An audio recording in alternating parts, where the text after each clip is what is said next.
Hello friends, welcome to my amazing sub-parasite channel Physics Universe. I hope you are all fine at your home and we are enjoying this online lecture. So guys, today's our topic is effect of potential on photoelectric current.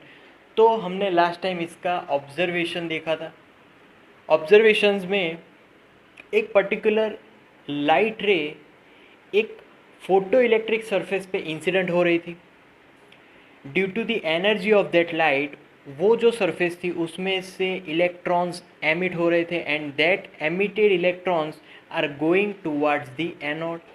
Anode उसको absorb कर लेता था और उससे हमें electric current मिलता था जिसको हम लोग फोटो करंट नाम दे रहे हैं, राइट.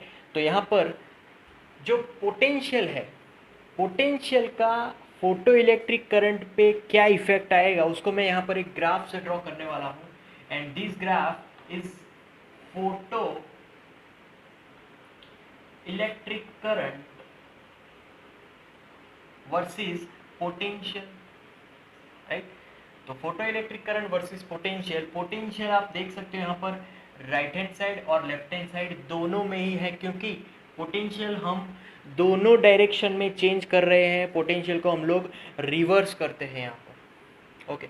अलग अलग इंटेंसिटी के हिसाब से मैं यहाँ पर ग्राफ ड्रॉ करने वाला हूँ. Yes, this is our I1, this is our I2 and this is our I3, right. And this is our, it is called stopping potential. कैसे देखने वाले हैं स्टॉपिंग पोटेंशियल, हमने इसको क्यों नाम दिया है वो भी हम लोग देखने वाले हैं. फर्स्ट ऑफ ऑल इस ग्राफ से मैं लिख सकता हूँ कि I1 which is greater than I2 which is greater than I3. तो सबसे ज़्यादा इंटेंसिटी I1 की है और सबसे कम इंटेंसिटी I3 की ही है, राइट. तो सब पीछे जाके तो एक ही पॉइंट पे इंटरसेक्ट होने वाले हैं. यहाँ पर अब हम लोग जानेंगे कि पोटेंशियल का क्या यूज़ है. तो ऑलवेज रिमेंबर, हमने एनोड को पॉजिटिव पोटेंशियल में रखा था. जितना ही उसका पोटेंशियल, जितना हम लोग पॉजिटिव करेंगे उतना ही ज़्यादा से ज़्यादा इलेक्ट्रॉन वो एब्जॉर्ब कर पाएगा. बट एक हद उसकी आ जाएगी कि इससे ज़्यादा वो इलेक्ट्रॉन एब्जॉर्ब नहीं करेगा, क्योंकि इनपुट से इतने इलेक्ट्रॉन नहीं आ पाते कि अब वो इलेक्ट्रॉन की नंबर्स बढ़ पाए. तो उसकी एक कैपेसिटी आ गई कि मैं जितना भी पॉजिटिव कर दूँ, जितना भी एनोड को पॉजिटिव पोटेंशियल में रखूं, बट इससे ज़्यादा करंट अभी बढ़ने वाला नहीं है. तो अब मुझे एक मैक्सिमम करंट मिल गया. उस मैक्सिमम करंट को हमने नाम दिया सैचुरेशन करंट. सैचुरेशन करंट किस वजह से मिला, तो हमने मैक्सिमम पॉजिटिव पोटेंशियल की एक जो लिमिट है उस तक पहुंच गए थे. ये किसके पोटेंशियल की बात कर रहे हैं, तो एनोड के. एनोड में हमने उसको बहुत ही पॉजिटिव बना दिया था और जब हमें मैक्सिमम करंट मिला, इससे करंट आगे नहीं बढ़ने वाला, इसको नाम दिया हमने सैचुरेशन करंट, राइट, ओके. तो ये बात हो गई एनोड जब हम पॉजिटिव कर रहे हैं तब की.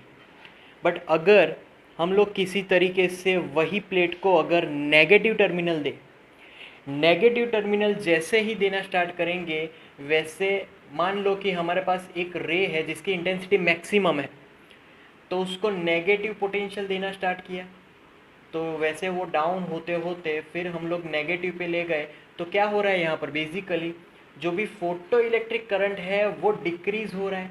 अच्छा, यहाँ पर डिक्रीज़ क्यों हो रहा है, तो हमने जब पहले जो एनोड था वो पॉजिटिव था, जब नेगेटिव करेंगे तो जो इलेक्ट्रॉन्स आ रहे हैं नेगेटिव पोटेंशियल उसको रिपेल करेंगे. भले ही इलेक्ट्रॉन थोड़ा स्पीड में आ रहा है बट वो आगे जाके फिर रिपेल होके फिर वापस निकल जाएगा. तो यहाँ पर नेगेटिव करने से इलेक्ट्रॉन जो भी कम काइनेटिक एनर्जी वाले इलेक्ट्रॉन है वो वापस चले जाएंगे. तो इसके हिसाब से हमें कम इलेक्ट्रॉन्स मिलेंगे उस प्लेट पे. जितने कम इलेक्ट्रॉन्स मिलेंगे उतना ही करंट कम होता चला जाएगा. मैं और पोटेंशियल नेगेटिव करता जा रहा हूँ और इलेक्ट्रॉन कम होता जा रहा है, और पोटेंशियल नेगेटिव करता जा रहा हूँ और इलेक्ट्रॉन कम हो रहा है, और एक वैल्यू हमें ऐसी मिलेगी कि जहाँ पर I get no photo electric current. एक पोजीशन हमें ऐसी मिलेगी कि वहाँ पर करंट नहीं फ्लो होने वाला, क्योंकि एक भी इलेक्ट्रॉन हमारी जो नेगेटिव टर्मिनल पे जो प्लेट मैंने रखी थी वहाँ पर एक भी इलेक्ट्रॉन पहुँच नहीं पा रहा है, राइट।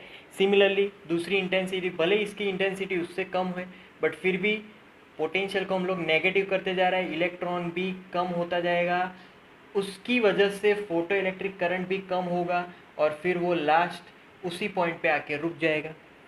सिमिलरली इसके लिए भी सेम एप्लीकेबल होगा। तो सभी जो भी इंटेंसिटी ले लो, intensity is never depends on stopping potential, या फिर ऐसा बोल सकते हैं stopping potential is not depending on intensity.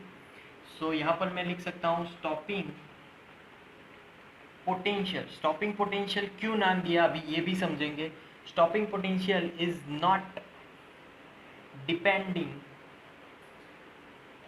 On intensity of light, right. Okay, हाँ अब आते हैं स्टॉपिंग पोटेंशियल पे।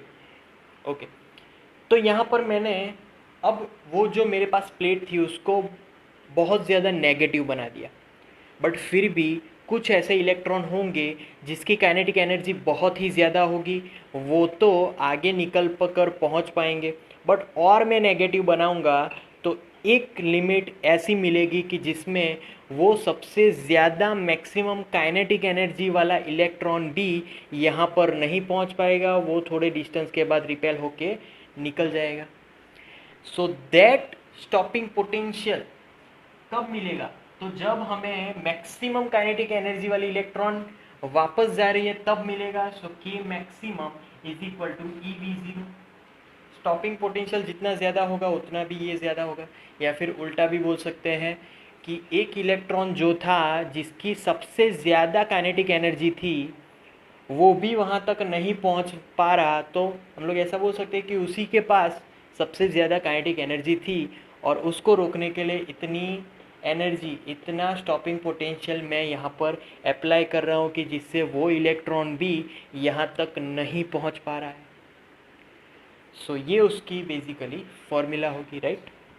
सो सभी जितने भी लाइट रेज है, जो भी उसकी इंटेंसिटी है, वो एक पॉइंट पे आके रुक जाएंगे और वो पॉइंट सबके लिए सेम रहेगा, उसको बोलेंगे हम लोग stopping potential, right. So that's our topic guys, that's it for today now. Thank you very much for viewing my video lectures till the end. That means a lot to me. Please like my videos and subscribe my channel.